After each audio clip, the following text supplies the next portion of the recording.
Welcome to prime nine insider. నేను రాజు. ఆంధ్రప్రదేశ్లో కూటమి ప్రభుత్వం ఏర్పడి 18 నెలలు కావస్తుంది. 2025 సంవత్సరం కూడా నేటితో ముగిపోతుంది. మరి ఈ సందర్భంలో కూటమి ప్రభుత్వం రాష్ట్రానికి ఏం చేసింది, అసలు అభివృద్ధి సంక్షేమం ఏ విధంగా ఉంది అనేది ఆయా పార్టీలు ప్రచారం చేసుకుంటున్నాయి. ఎట్ ది సేమ్ టైం ప్రతిపక్ష పార్టీ అయినటువంటి వైఎస్ఆర్ కాంగ్రెస్ పార్టీ కూడా ఏం చేయలేదనేది చెబుతున్న పరిస్థితి. సరే, ఇవన్నీ కూడా పక్కన పెట్టేస్తే కొన్ని అంశాలు మీ దృష్టికి తీసుకురావాలనుకుంటున్నాను. ఏంటంటే పవన్ కళ్యాణ్ కూటమిలో భాగస్వామిగా ఉన్నటువంటి నేపథ్యంలో పవన్ కళ్యాణ్ తీసుకుంటున్నటువంటి నిర్ణయాలు, ఇక్కడ కేవలం సంక్షేమం అభివృద్ధి మాత్రమే కాదు, తీసుకుంటున్నటువంటి నిర్ణయాలు, ఆ పథకాలు, అంతేకాకుండా విధానపరమైనటువంటి అంశాలు, ఇవన్నీ కూడా ప్రభుత్వ పనితీరుకి మార్కులు వేస్తూ ఉంటాయన్నమాట. ఎన్ని లక్షల కోట్లు పంచిపెట్టాం, ఎన్ని లక్షల కోట్లు అప్పు తెచ్చామనేది మాత్రమే కాదు, ఆ రాష్ట్ర ప్రభుత్వం చేసేటటువంటి పనితీరుకి నిదర్శనం. మరి పవన్ కళ్యాణ్ ఏం చేశారు? మరి పవన్ కళ్యాణ్ కూటమిలో భాగస్వామిగా ఉన్నటువంటి నేపథ్యంలో ఆయన ఏం చేశారు అంటే తీసుకున్నటువంటి నిర్ణయాలను ఇక్కడ మనం మాట్లాడుకోవాలి. ఎందుకంటే వైఎస్ఆర్ కాంగ్రెస్ పార్టీ అధికారంలో ఉన్నటువంటి 2019 నుంచి 2024 మధ్యకాలంలో ప్రభుత్వం ద్వారా ప్రజల సొమ్ముతోటి, ప్రజలు కట్టిన ట్యాక్సులతోటి ఇచ్చేటటువంటి పథకాలకు జగన్మోహన్ రెడ్డి, వైఎస్ రాజశేఖర్ రెడ్డి పేర్లతోటి ఆ పథకాలను కొనసాగించినటువంటి పరిస్థితి. సొమ్మేమో ప్రజలది, పేరేమో ప్రభుత్వాన్ని నడిపేటటువంటి ఆ పార్టీ అధినేతలది అన్నట్టు గత కొంతకాలంగా, not only YSR Congress party, అంతకుముందు కూడా ఇలాంటి సిచ్యువేషనే ఉండేది. కానీ కూటమిలో ఎప్పుడైతే పవన్ కళ్యాణ్ యాడ్ అయ్యారో అప్పుడు పథకాలకు సంబంధించినటువంటి పేర్లలో మార్పు వచ్చింది. ఏంటి అంటే అది ఒక పార్టీకి సంబంధించినటువంటి వ్యక్తులు, అధికారంలో ఉన్నటువంటి వ్యక్తి పేరుతోనే కాకుండా మహనీయుల పేరుతోటి ఈ పథకాలని ప్రవేశపెట్టినటువంటి పరిస్థితి, పథకాల పేర్లు మార్చినటువంటి పరిస్థితి. జగనన్న అమ్మఒడి అనేటటువంటి కార్యక్రమం ఉండేది. దాంట్లో జగనన్నం తీసేసి దానికి తల్లికి వందనం అని చెప్పేసి పేరు మార్చారు. అలాగే జగనన్న విద్యా కానుక. సో జగన్మోహన్ రెడ్డి గారు తన సొంత ఇంట్లో నుంచో లేకపోతే ఎక్కడి నుంచో తెచ్చిచ్చే డబ్బు కాదు అది. కాబట్టి జగనన్న విద్యా కానుక పేరు తీసేసి సర్వేపల్లి రాధాకృష్ణన్ విద్యార్థి కానుక. సర్వేపల్లి రాధాకృష్ణన్ అంటే ఎవరో తెలుసు, ఆయన విద్యార్థుల కోసం ఏం చేశారో అందరికీ కూడా తెలిసినటువంటి పరిస్థితి. సో కాబట్టి ఆయన ఒక గురువుగా ఉంటారు కాబట్టి సో విద్యని ఆయన కానుకగా ఇవ్వాలి, ఆయన పేరు మీద కానుకగా ఇవ్వాలి, కానీ ఇలాంటి పేరు ఉండకూడదు అని చెప్పేసి కూటమి ప్రభుత్వం అధికారంలోకి వచ్చాక దాన్ని పేరు మార్చింది. అలాగే జగనన్న గోరుముద్ద, ఆ పేరును కూడా మార్చేసి డొక్కా సీతమ్మ మధ్యాహ్న బడి భోజనం. డొక్కా సీతమ్మ అంటే మహనీయురాలమ్మ, ఆమె ఎంతోమందికి అన్నం పెట్టినటువంటి అన్నపూర్ణ. మరి ఆమె పేరు విద్యార్థులకు పెట్టినటువంటి భోజనానికి పేరు ఉండాలి, కానీ జగనన్న పేరేంటి అని చెప్పేసి ఆ పేరు తీసేసి డొక్కా సీతమ్మ మధ్యాహ్న బడి భోజనం అని చెప్పేసి ఆ పేరు పెట్టడం జరిగింది. అలాగే జగనన్న ఆనిముత్యాలు అనేటటువంటి ఒక స్కీమ్ ఉండేది. ఈ జగనన్న ఆనిముత్యాలు తీసేసి అబ్దుల్ కలాం ప్రతిభా పురస్కారం అని చెప్పేసి దానికి ఒక పేరు మార్చినటువంటి పరిస్థితి.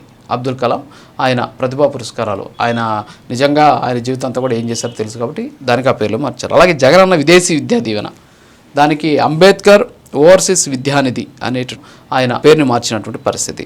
అలాగే జగనన్న సివిల్ సర్వీసెస్ ప్రోత్సాహ పథకం, సివిల్ సర్వీసెస్ పరీక్షల ప్రోత్సాహకం అనేసి పేరు మార్చారు. అంటే మహనీయుల పేర్లతోటి వాళ్ళు చేసినటువంటి త్యాగాలను గుర్తు చేసుకుంటూ ఇది ప్రభుత్వ సొమ్ము, ప్రజల సొమ్ము, సో ప్రజలు మనకిచ్చింది కేవలం కస్టోడియన్స్ మాత్రమే, మేము మా పేర్లు పెట్టుకోవడమో మా ఖ్యాతి నిలుపుకోవడం కాదు. రాజులు పోయారు, రాజరికాలు పోయారు.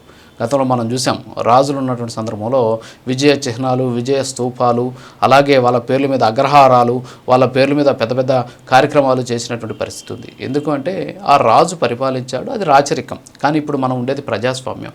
ఇక్కడ రాజు ఎవరు అంటే ప్రజలే రాజులు. మరి కాబట్టి ఇక్కడ పేరు ఎవరిది ఉండాలి? ప్రజల పేరు ఉండాలి.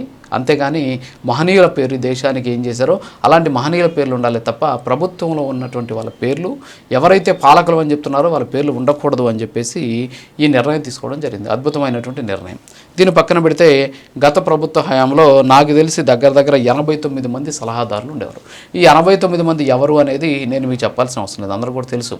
ఈ సలహాదారులు వైఎస్ఆర్ కాంగ్రెస్ పార్టీ అధికారంలో ఉన్నటువంటి సందర్భంలో ఏ విధమైనటువంటి సలహాలు ఇచ్చారు, ఎలాంటి సలహాలు ఇచ్చారు, ఎవరికి ఉపయోగపడ్డారు. సలహాదారులు ప్రభుత్వ సొమ్ముతోటి, అంటే గత 650 కోట్ల రూపాయల వరకు కూడా ఖర్చు అయింది 2019 నుంచి 2020 మధ్య కాలంలో ఈ సలహాదారులకు అని చెప్పేసి టీడీపీ ఆరోపిస్తూ ఉంటుందన్నమాట అప్పుడప్పుడు. మరి అలాంటి పరిస్థితుల్లో ఈ 650 కోట్ల రూపాయల ప్రజల సొమ్ము తీసుకున్నటువంటి సలహాదారులు ప్రజలకు ఉపయోగపడేటటువంటి ఒక్క సలహా అన్న ఇచ్చారా అనేటటువంటి ఒక రకమైనటువంటి చర్చ నడుస్తూ ఉన్నటువంటి పరిస్థితి.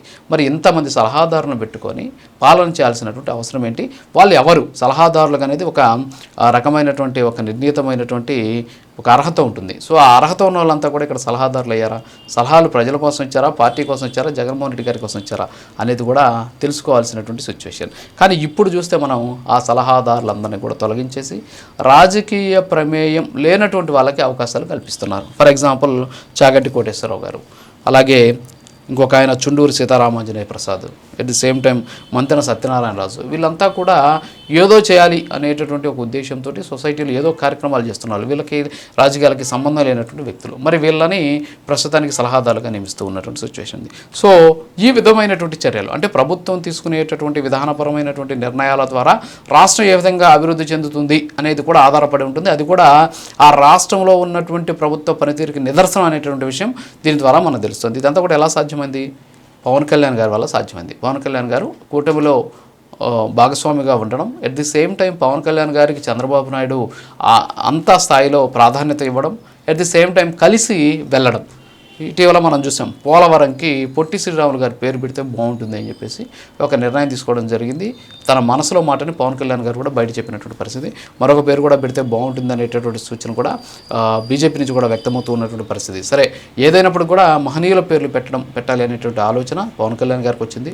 ఎందుకంటే డొక్కా సీతమ్మ గారిని ప్రజలకి పరిచయం చేసింది, అంటే ఈ తరానికి పరిచయం చేసింది. ఆమె మహనీయురాలు, ఎంతోమంది తెలిసినటువంటి ఆమె. సో ఆమెను ఈ తరానికి పరిచయం చేసింది పవన్ కళ్యాణ్ గారే. సో ఈ విధమైన పథకాలను తీసుకురావడం, ఏ విధమైనటువంటి మార్పులు తీసుకురావడం అనేది ప్రభుత్వ పనితీరుకి నిదర్శనం. ఈ 18 నెలల కాలంలో ఏ స్థాయిలో అభివృద్ధి చేసింది, ఏ స్థాయిలో సంక్షేమం చేసింది, ఎన్ని ఫెయిల్యూర్స్ ఉన్నాయి అనే వాటి జోలికి వెళ్ళడం కంటే ఇలాంటి విధానపరమైన నిర్ణయాలతోటి భవిష్యత్ తరాలకి ఏం చెప్పదలుచుకుంటున్నారు అనేది ఇక్కడ దీని ద్వారా మనకు అర్థమవుతుంది. ఇది వాళ్ళ ఇన్సైడ్ మరో వెళ్తాం. నమస్కారం.